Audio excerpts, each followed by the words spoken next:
Start करते हैं question number 7 leet code का, रिवर्स इंटीजर। ठीक है, क्वेश्चन देख के ही पता चल रहा है कि हम लोगों को क्या करना है, इंटीजर को रिवर्स कर देना है। एग्जाम्पल में जैसे दिया हुआ है 123, 123 को रिवर्स कर देंगे तो क्या बनेगा 321। और अगर माइनस है माइनस 123 तो माइनस पहले लगा दो फिर 321 हो गया। देखो 1 2 3 बना 3 2 1, 1 2 3 बना 3 2 1। और देखो 120 है 1 2 0, तो 0 को पहले ले भी आए तो क्या ही होगा, किस बनेगा। ठीक है, अब सवाल को पढ़ लो कि गिवन ए साइंड 32 बिट इंटीजर एक्स। ठीक है, दिख रहा है मुझे, दिख रहा है अच्छे से दिख रहा है कि एक 32 बिट इंटीजर दिया। ये बार बार क्यों आ रहा है आस्क लीट। तो दिया हुआ है एक इंटीजर एक्स जो कि 32 बिट का है। 32 बिट इंटीजर पता है ना तुम लोगों को, एक ऐसा नंबर जिसमें 0101 की जो सीक्वेंस है वो 32 बिट लंबी होती है, मतलब उसमें 32 पीस होते हैं 0101 के। ठीक है, तो फाइनली क्या करना है ना कि रिटर्न करना है x with its digit reversed. ये तो हम समझ गए कि हमें x को रिवर्स करके दे देना है आंसर में। If reversing x causes the value to go outside the signed 32 bit integer range. हाँ ये बात है, बिल्कुल बिल्कुल बिल्कुल। देखो 32 बिट इंटीजर का जो साइज है वो -2 का पावर 31 से लेकर 2 का पावर 31 -1 तक जाता है। निगेटिव में इतना निगेटिव तक चला जाता है और पॉजिटिव में इतना पॉजिटिव तक चला जाता है। तो इस रेंज में ही ना रहना होगा। अगर इस रेंज को पार किया तो हम लोगों को उस समय रिटर्न कर देना होगा 0। ठीक है, मतलब रेंज के अंदर में ही रखना है, रेंज को पार नहीं करना है। और ये एक मीडियम लेवल का सवाल है। तुम लोगों को सिंपल वाला तो तरीका पता ही है कि रिवर्स कैसे करते हैं इंटीजर को, और अगर नहीं पता है तो हम बता देंगे कि कैसे करना है। ठीक है, तो बच्चे आते हैं आंसर बनाने की ओर। तो देखो हम लोग को करना क्या है ना कि सबसे पहले हम लोग इधर चलते हैं एक्सकेली ड्रॉ पे। एक्सकेली ड्रॉ पे समझते हैं कि करना क्या है। ठीक है, तो ठीक है किसी कलर को ले लिए। अब देखो जैसे 123 था, ठीक है ना, 123 अगर उसको हम लोग चेंज करेंगे तो बनेगा 321। क्या किया गया है यहाँ पे, ध्यान से समझो। सबसे पहले जो क्वेश्चन दिया हुआ था नंबर, उसमें से पहला डिजिट को पहले एक्सट्रैक्ट करो मन में। ठीक है, 3 को एक्सट्रैक्ट करो कि हाँ भैया 3 मेरे पास आ चुका है, मैंने 123 में से 3 को निकाल लिया है। तो 3 को हमने निकाल लिया। ठीक है, अब क्या करो ना, 3 को गुना करो 10 से, 3 को गुना करो 10 से, तो ऑटोमेटिकली क्या हो गया 30। ठीक है, ये 10 से गुना करना हमारे एल्गोरिथम में है, तभी इसको हम एक पोजीशन इस तरफ बढ़ा सकते हैं, है कि नहीं, क्योंकि 3 को अल्टीमेटली इधर लाना है ना, तो 10 से मल्टीप्लाई करना पड़ेगा। फिर जिस तरह से हमने 3 को एक्सट्रैक्ट किया था उसी तरह हम 2 को एक्सट्रैक्ट करेंगे और 2 को एक्सट्रैक्ट करके इसमें जोड़ देंगे। क्या बन गया 32। तो जिस प्रकार से हमने 10 इसमें मल्टीप्लाई किया था, अब भाई 10 इसमें भी मल्टीप्लाई कर लेंगे तो बन गया 320।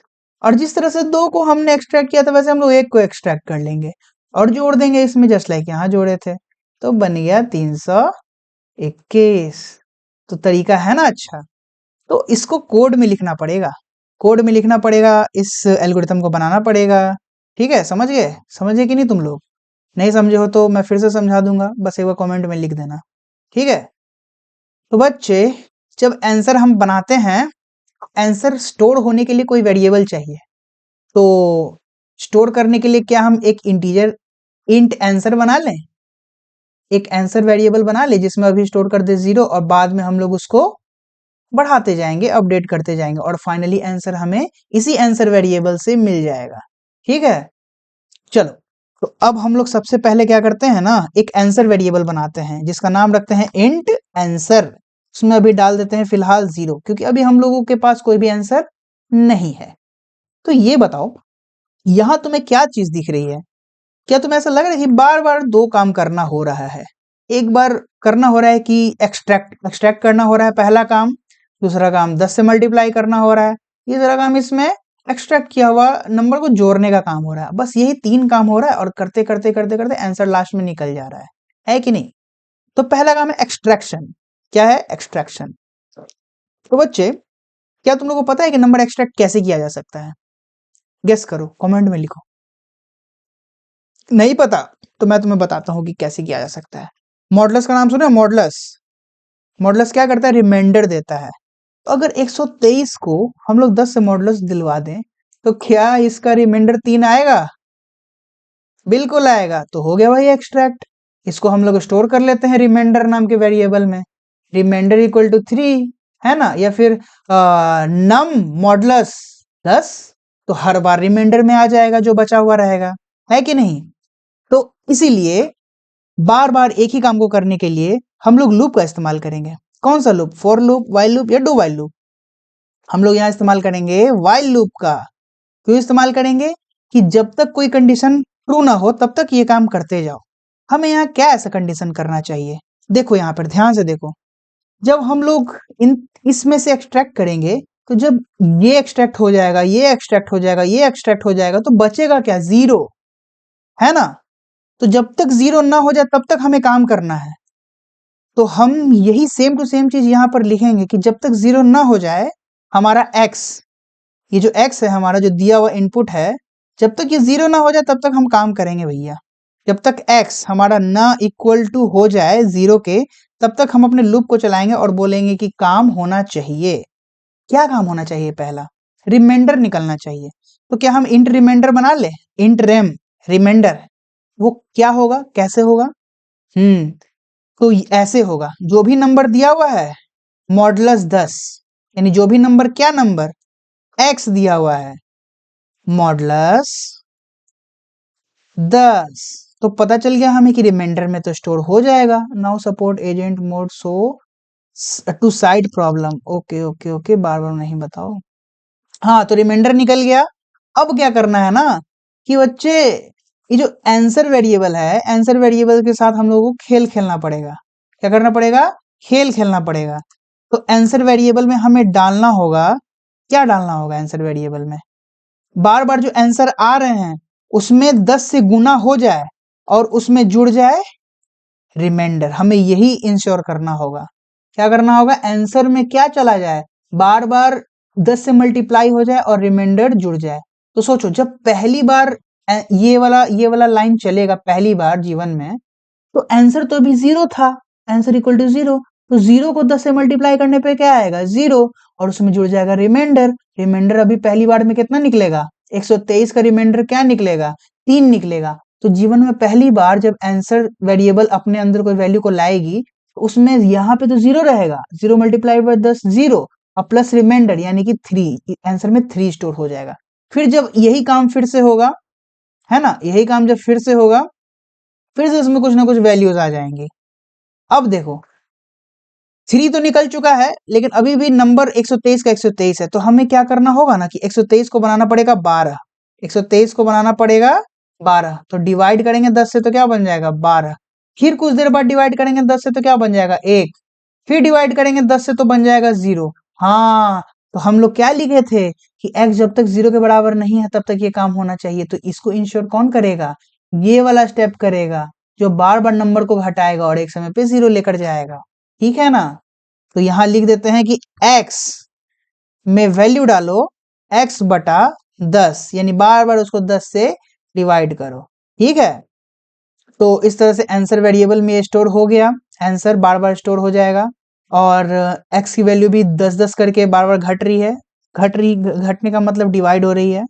ठीक है, अब देखो अब क्या करना है। फाइनली तुम्हारा चेंज हो चुका, ठीक है, फाइनली तुम्हारा x चेंज हो चुका, x बार बार घटता जा रहा है और आंसर में आंसर स्टोर होता जाए, तो बस रिटर्न आंसर कर दो, आंसर को रिटर्न कर दो। लेकिन हाँ बच्चे, इस वाले कंडीशन को तो तुमने अभी तक देखा ही नहीं, है कि नहीं? इस वाले को तुमने अभी नहीं देखा, तो क्या किया जाए? इसके लिए कंडीशन लिखिए, अगर अपना जो आंसर है वो छोटा हो जाए किसी चीज से, किस चीज से? इंट मिनिमम से भी छोटा हो जाए, या और मतलब या, ये जो था ना, ये और का सिंबल है, चाहे इधर का चीज हो जाए चाहे उधर का चीज हो जाए, या आंसर बड़ा हो जाए इन मैक्स से, है कि नहीं? अगर कोई भी कंडीशन हुआ, रेंज से छोटा गया, रेंज से बाहर गया, अगर आंसर जो है, देखो ध्यान से, आंसर जो है इंटीजर मिनिमम से छोटा हो गया, यानी ये वाली वैल्यू कहा जा रहा है, ठीक है, और अगर आंसर इंट मैक्स से बड़ा हो गया, इन दोनों कंडीशन में क्या करना है बाबू? हम लोगों को रिटर्न 0 कर देना है। ठीक है, नहीं तो आंसर तो रिटर्न हो ही रहा है। तो चलो इसको चला के देखते हैं काम करता है कि नहीं करता है। देखिए देखिए देखिए आंसर आया आया आया आया कि नहीं, आया कि नहीं, आ गया। देखते हैं देखते हैं, केसेस तो हमारे पास हो चुके हैं, एक बार सबमिशन करके देखते हैं क्या होता है।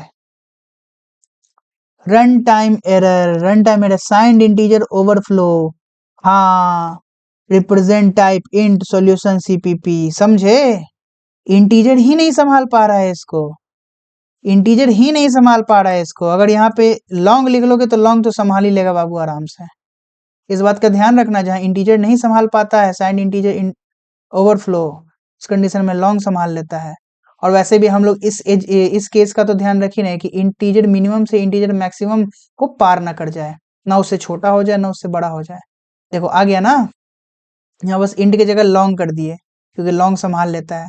देखो कहने का मतलब ये, जब आंसर को इंट तुम रखोगे ना, इंट, तो यहाँ पर क्या हो रहा है देखो ध्यान से, आंसर आंसर में जब 10 से मल्टीप्लाई हो रहा है उसको भी आंसर स्टोर कर रहा है। तो एक तरह से सोचो, अगर मान लो आंसर अपने फुल लिमिट पे है, सबसे मैक्सिमम वैल्यू पे है, उसमें तुम स्टोर करवाओगे उससे भी 10 गुना ज्यादा, तो कैसे स्टोर करेगा?